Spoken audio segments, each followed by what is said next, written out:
Hi, everyone. Welcome to Equal Equity. We are here joined by Marsha. Marsha's in the building, the virtual show building.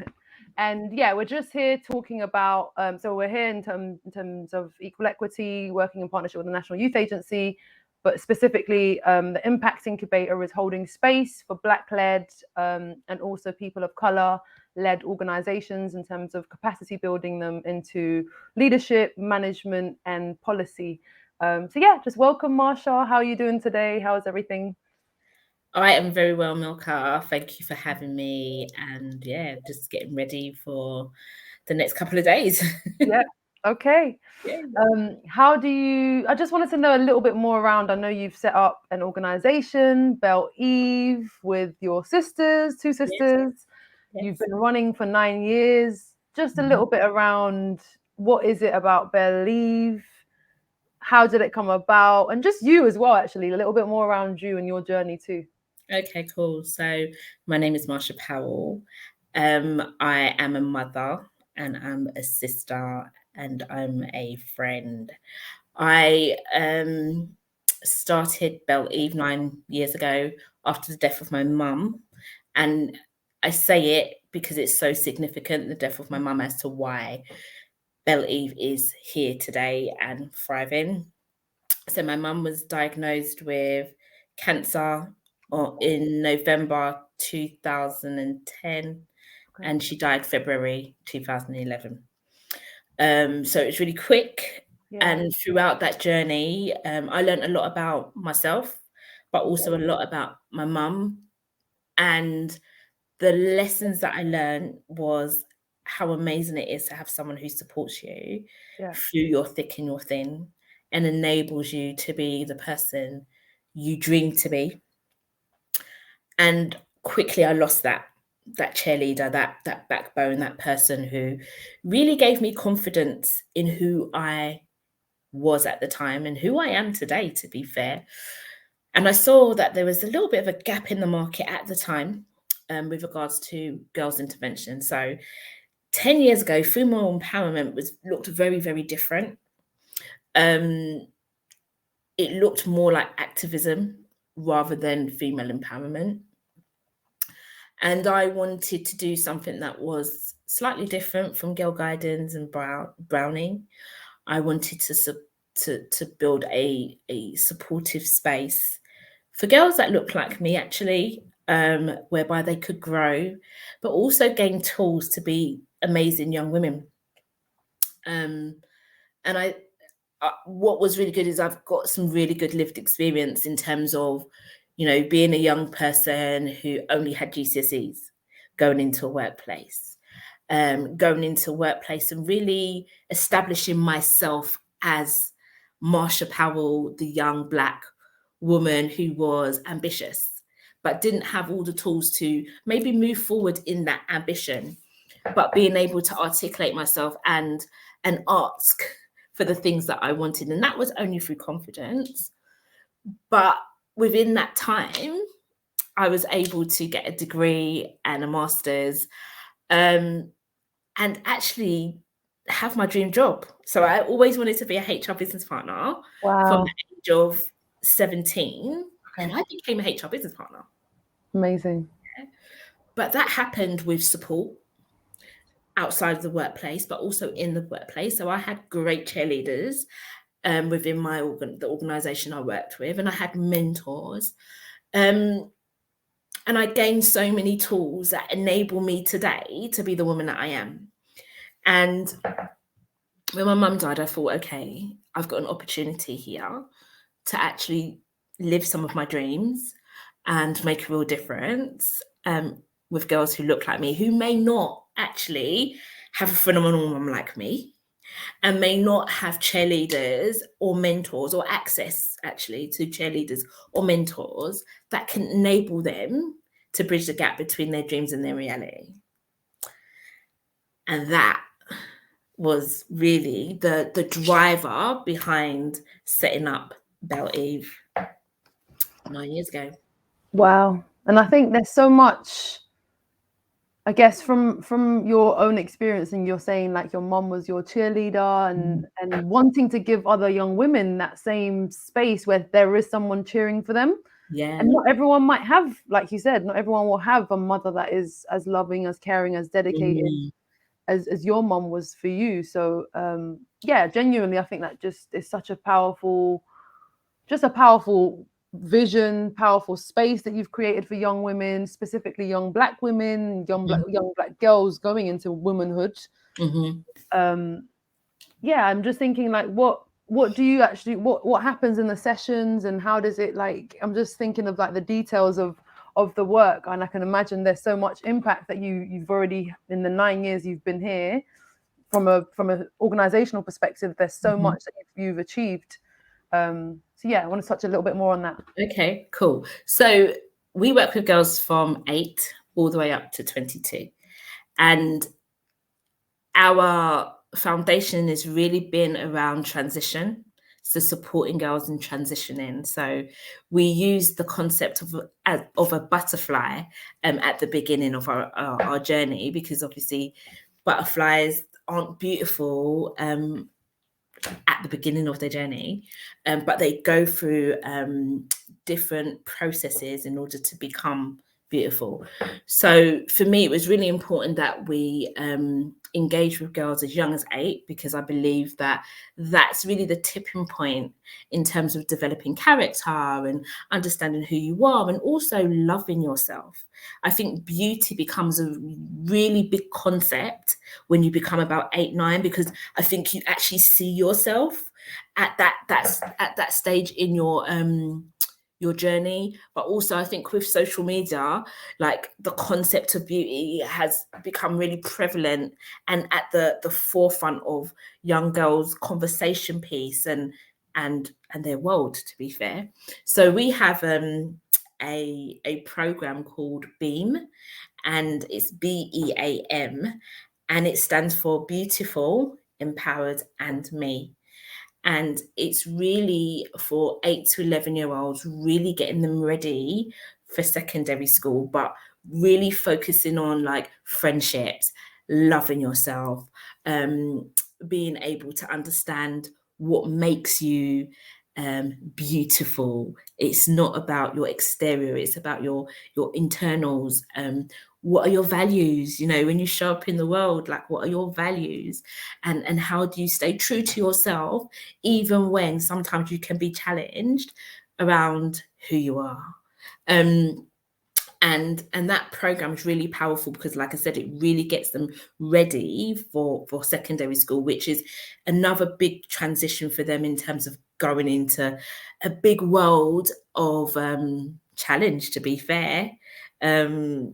And at that point, we have another program called Lead Her Ship, and it's all around leadership, but understanding that you have to be able to lead yourself before you can lead others. But in leading yourself, again, it's about tapping into who you are, understanding what makes you Marsha, like your characteristics, and what makes a great leader. Because again, it's about introducing young girls to these concepts early. Yeah. Because if we want to shift the dynamics of more women being confident to be on leadership boards, then we need to be talking about that really early, so they understand what good leadership looks like, and that leadership looks different in different settings as well. And so we do that, and then we have our mentoring program for our older girls, because again, it's about connecting girls with amazing women.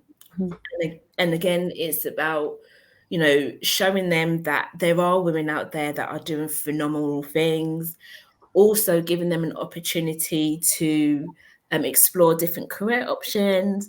Just because you come from Deptford, it doesn't mean that you can't be an investment banker, or it doesn't mean that you can't be a doctor. But what we are really big on is ensuring that girls can touch and feel and have conversations with their dream. You know, with women who are actually doctors or investment bankers, you know. So the reality doesn't seem so far away.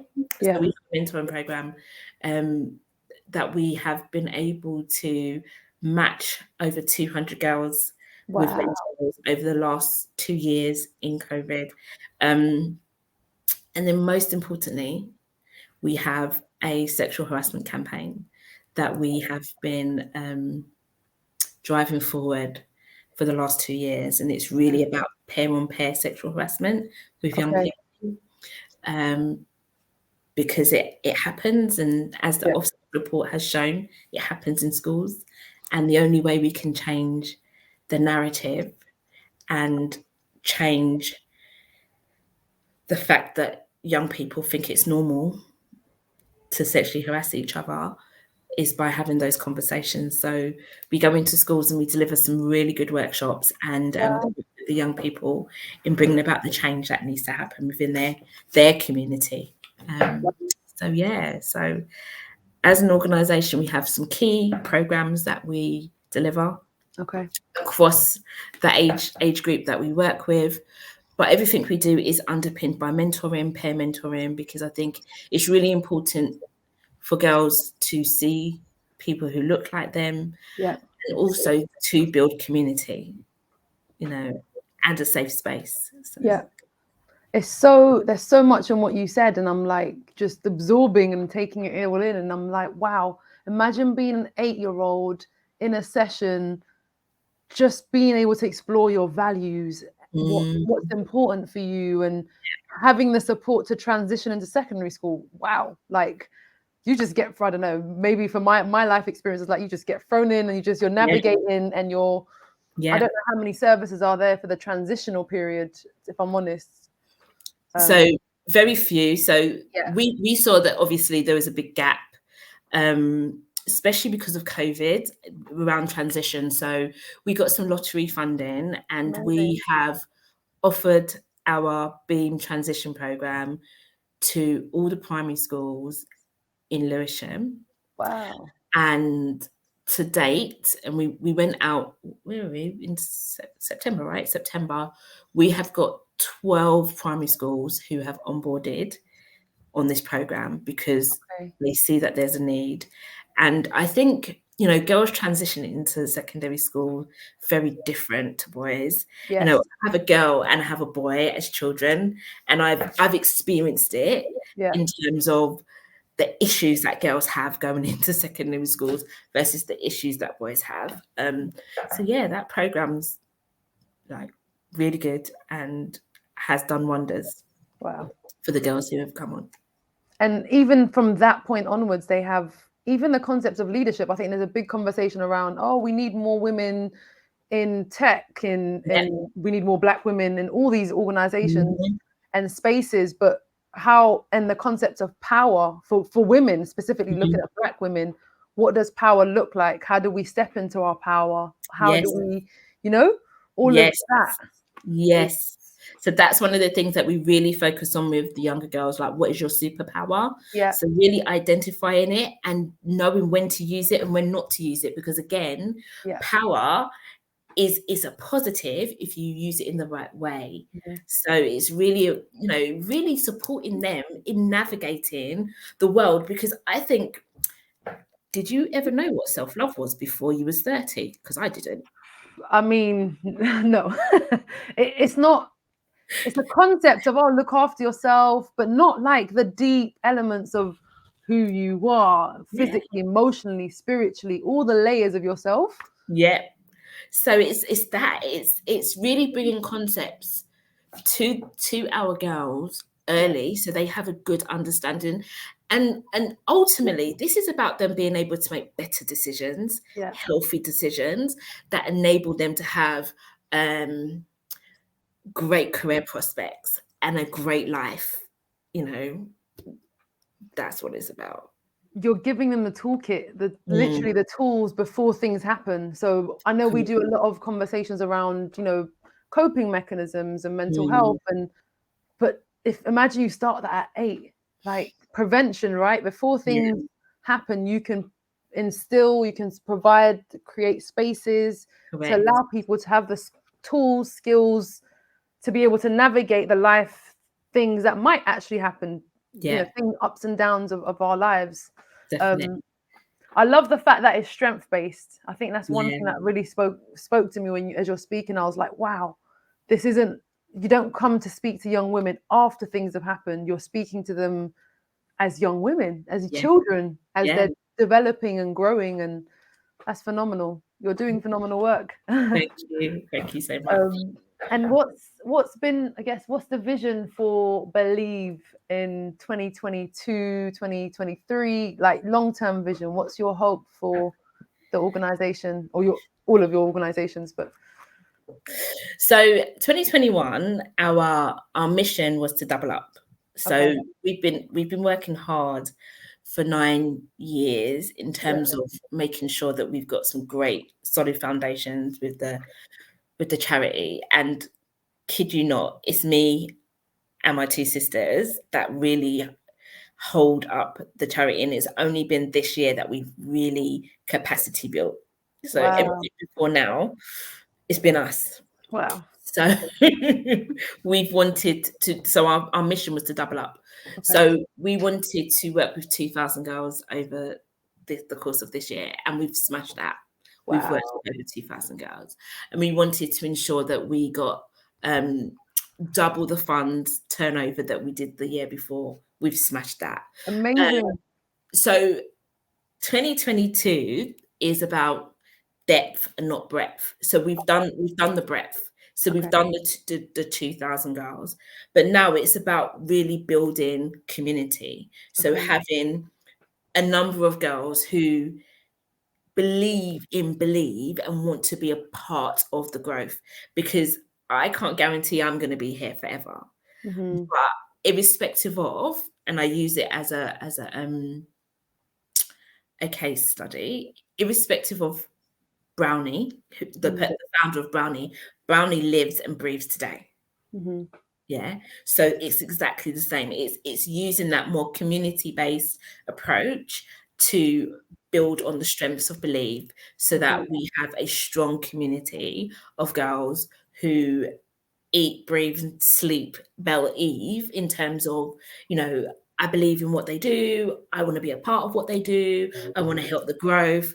So next year is really about the building of strong community. Okay. Yes. And with the building, do you, maybe you already experienced, I'm guessing that in the 9 years that you've been set up, and the 9 years of delivering, running everything, between you and your sisters, Mhm. what's been the challenges for you? What's been the specific things that have been maybe difficult? So I think initially the challenges were not knowing what I didn't know. My background isn't youth work. My background is financial services. I'm a HR business partner by profession. But I had lots of transferable skills, and that's what's really enabled me to continue the work. And also, I'm a student, always a student, so I'm always open to learn and be better. Yeah, However, the initial challenges was always money. yeah, You've got some great ideas, but how do you make this work with very little money?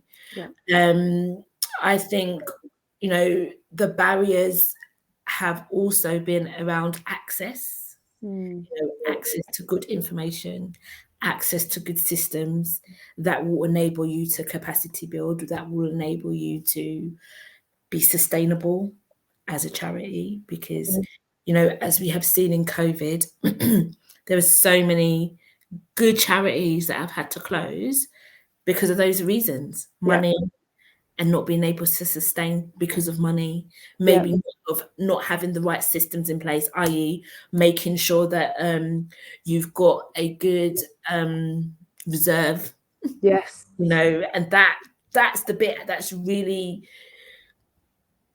got people in sticky situations. Because if you don't have 3 to 6 months reserves in yes, your kitty when you have hard times, it means that your lifespan, yeah, is questionable. yeah. Yeah, so it's those things for me that have been challenges and barriers. Okay. But with a good board, which I have got a good board, it's been easier to navigate some of those challenges and barriers. So okay. So governance, going back to like the governance, last session, the yeah, governance, the structures yeah. in place. And Mhm. what do you see in terms of like if so 2022 building community, you've got the, you know, the young women and girls that are creating the heart of BelEve, right? Mhm. Is there anything that you envision as being a barrier for you in like the next coming years? Is Um, I think the main barrier would be girls not being interested in BelEve. Mm, And do I see that being the case? No, yeah. because what we do is we have young girls at the center of everything we do, and they really support, drive, and deliver on some of the great initiatives that we have. But yeah, it's, you know, it's really about us just always being current. That's Okay. and that can be challenging at times, but you know, like I said, keeping the girls at the center of everything we do really helps us Yep. in maintaining that. Okay. And how do people support the work that you're doing? I know there's so many stages of what you do. So Mhm. actually so young children transitioning to secondary school, you've got the leadership and then the mentoring. So actually a whole lifespan of a Yeah, young person's life, really. It is a transition. whole Yeah. lifespan, which is phenomenal because a lot of the services are very target driven. So it would either be 1, 2, or 3, not all Mhm. 3. Yeah. Do a lot of the young girls transition from all the programs? Is that something that happens? Yeah. Just wow. So you know, one of our ethos is to be able to grow our young people to then be able to be a part of BelEve on the other side. So one of our young girls started with us when she was 15, so she was still at school. Wow. She's 27 now. Wow. Okay. Yeah, So she's 27. long-term impact. So yeah, so she was our apprentice at one point. Then Wow. she went on to do something else. Then she went back to university, and now she's one of our lead facilitators. Yeah, yeah. So it So this works. is, yeah. This is it's happening, and you've already reached 2,000 people. You've already. I'm glad the funding element has been covered. I'm just like that's phenomenal because that allows you to do the work. That Yeah, allows you to build the community. That yeah. allows you to keep doing what you're doing so well. Mhm. So, um, is there anything? I guess yeah, like how can people support you? Is there anything that people can support you with? Is it just following Yeah. your journey and what you're doing? How can people get involved or support you in any way, shape, or form? Okay. So this year our campaign is around a gift of a mentor. So we want to be able to gift girls mentors. Okay. Obviously that has a cost attached to it. Yeah. So what we're asking people is to help us help girls in having a mentor. So Okay. we do have a campaign, so people can donate to that campaign Okay. throughout the year. So it's not just a Christmas campaign, it is our yearly campaign that we're driving forward. And you can go onto our website and it's there Okay. if you would like to donate. But most importantly, we need mentors. So if there is a lady out there who feels like, do you know what, I'm ready to give back, I have the capacity, then you can also become a mentor, Okay. um, because we're always looking for mentors, because we have loads of girls who need mentors. Yes. But most importantly, just continue to spread the words around the work that we do, because sometimes I feel like we're that hidden gem. Yes. And we do need to raise our profile a lot more. Yeah. But for me, sometimes you get stuck in doing the work Yeah. outside of, you know, elevating the good work that you're doing. So yeah. And how do people find you to donate? So where would they find you to donate for the campaign? So you can head over to our website, which Okay. is www.beleve.uk.org, or we are on all the socials. We're on Instagram, we are on LinkedIn and Facebook. So Okay. yeah. Perfect. That's amazing. And how long, if people are interested in becoming a mentor, how long is like the I guess the duration of, or the commitment that they would have to commit to, the time period? So it's between 6 to 12 months. So what we do is we say to all our mentors and mentees that the initial stage is 6 months. Okay. And if you'd like to extend, then you can extend for a further 6 months. Okay. Reason being is that sometimes the relationship doesn't work and we don't want people to feel forced. And sometimes, you know, naturally it just comes to an end, and we want people to feel empowered to say, yeah, I've had a great time, I've learned a lot, thank you. Won't be mentors, mentees, but we'll keep in touch. Yeah. Okay. So 6 to 12 months, that's great. It's not like they have to commit to the full 12 months. 6 months still gives people the both the mentee and the mentor the opportunity as well. That's really amazing. Okay, cool. And yeah, just maybe for you a bit more around, like, are you traveling? Any hopes for you 2022, 23? So I have, and then you do a lot of work as well outside of BelEve. Actually, we haven't touched on that, so it will be interesting to hear a bit more about your other work as well. Okay, so I have 3 holidays booked for 2022. Wow. Okay. Yeah. So I was like, listen, this pandemic has been holding up my life. I love it. Where are you going? So I'm going to Jamaica. Nice. My first holiday. Okay. And then I am going to America. This is my second holiday. And then I'm going to Turkey at the end of 2022, God's willing. Okay. So it's something to look forward to. And I think, you know, in this time, it can become quite depressing. And again, it's about finding what gives you joy. Yeah. And my youngest sister, she loves traveling. And now that I have children that are quite grown, I can travel more. Yes. Love to see that. And joy is important. And with the work that you're doing as well, and what you're embodying to the young girls, young women that you're working with, sometimes we forget about joy and actually like focusing on joy and children just playing, like having a session where children can just play. That in itself is so important, specifically for like the communities and the Black community, and talking about Black joy. It should just be joy, right? But because of systemically and all the things, we now have terminology to say Black success, Black excellence, Black joy. So I'm glad you are traveling. You deserve it. You need it. God's willing. That's all I say. God's willing. No. I know it's plans and everything is up there. So, is there anything that you think is important for? Like for yourself, is there a role model element between, I guess, the people delivering the workshops and the young women that they're delivering to? Is there something that happens within that interaction?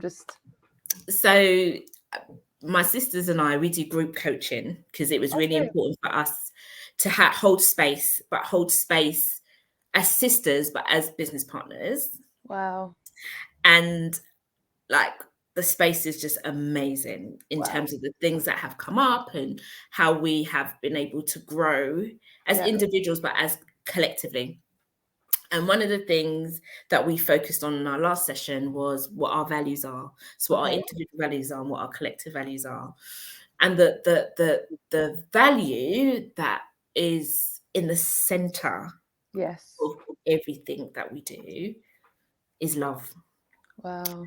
So I say, listen, BelEve starts with love and it ends with love. And during the course of the 9 years, like, girls will come into our space and say, there's something magical here. Wow. Or what is this? And truly, it is just love. Like, I have given up a good career to start BelEve. Yeah. But what I wanted to be able to give to young girls, and specifically Black young girls, was love. It was, you know, understanding that if you tap into loving yourself, you will always find love.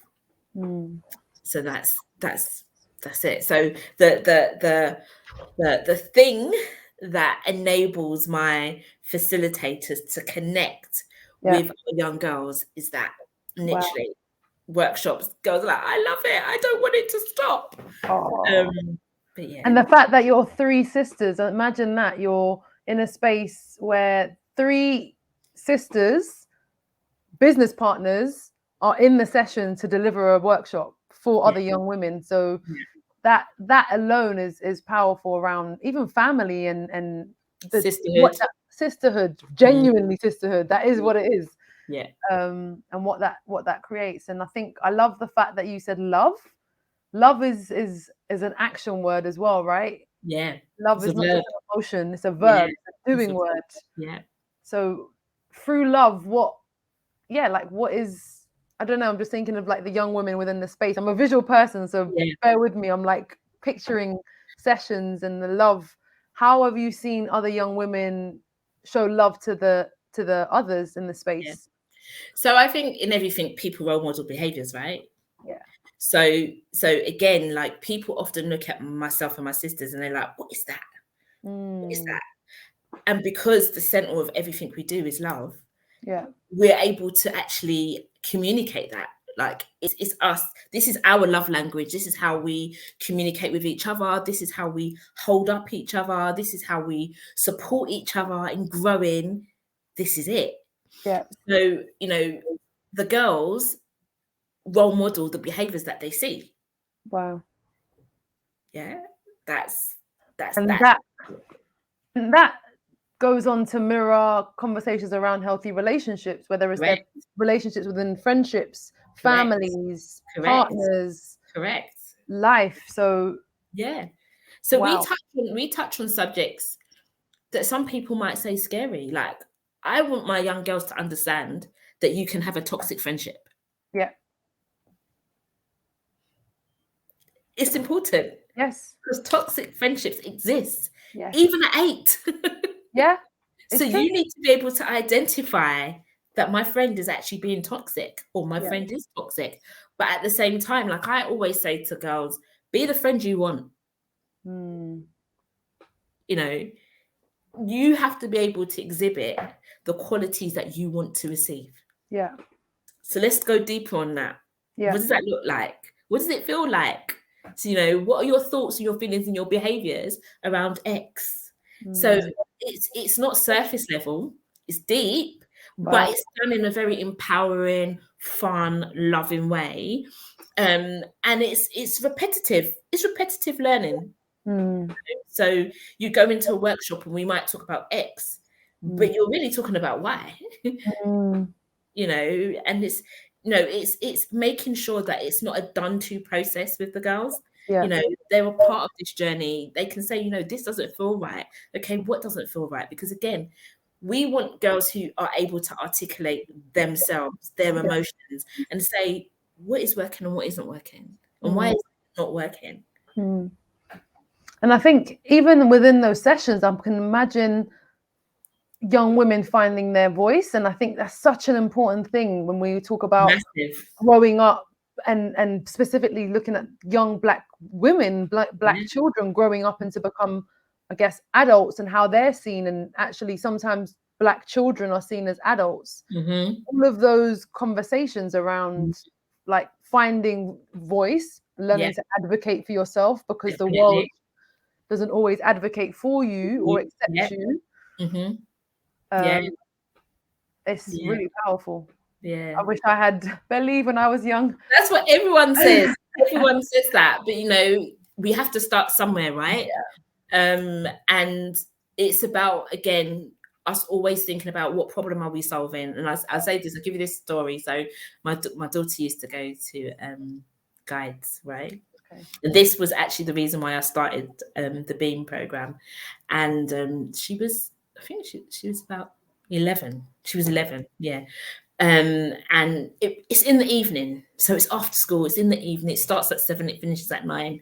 And the ladies who were running the guides were like, "She's really disruptive." Okay, disruptive. Okay, what do you mean? Well, she's talking too much. Okay, so is this a setting for the girls to express themselves? Is this a setting for the girls to make friendships? Is this a setting for them to hear their own voices? What is it? And I thought, okay, cool.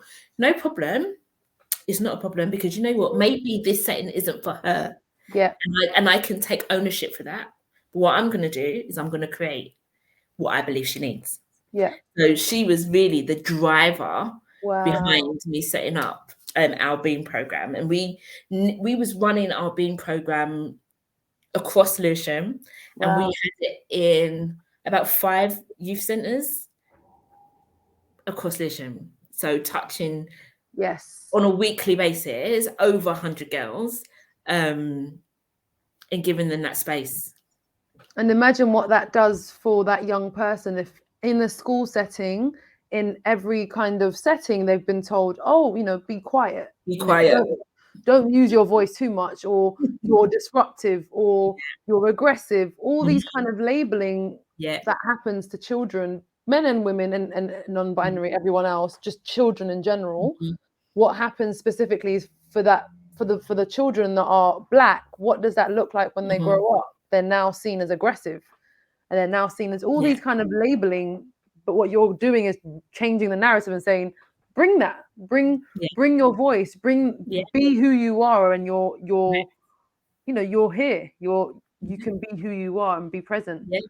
And I just think, and I just think in every setting, all you have to have is ground rules. That's it. We have ground rules in all of our settings, and they're ground rules that we have pulled together with the young people. So it's their ground rules. Phenomenal. Honestly, I'm so inspired, and it's keep going, and it's needed. We need to change and shift and start early. That's one of the biggest thing for me is like, wow, at 8 years old, imagine the next generation and the generation after that.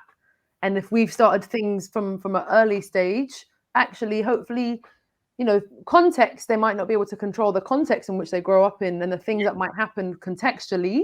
But there is something that within those spaces, the Beam programs and all the spaces, you've given them the power to tap into themselves and to be able to see things and respond and have the tools and skills. And hats off. Thank you so much. Phenomenal.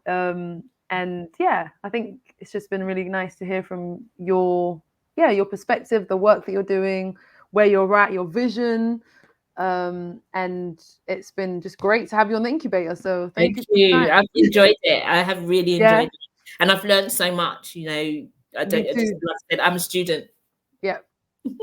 100%, me too. But thank you so much for everyone watching. So how can everybody follow you? So you can follow you specifically, Marsha Powell. Are you on LinkedIn? I am. I'm on LinkedIn as Marsha Powell. But anything BelEve, I've got a handle of it. So you can follow BelEve as well.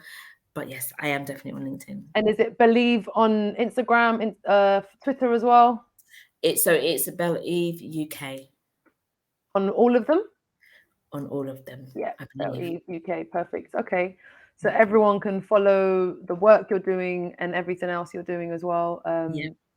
Follow Marsha, follow BelEve, and anything that comes up, again, connects with her and the organization. Thank you so much for your time.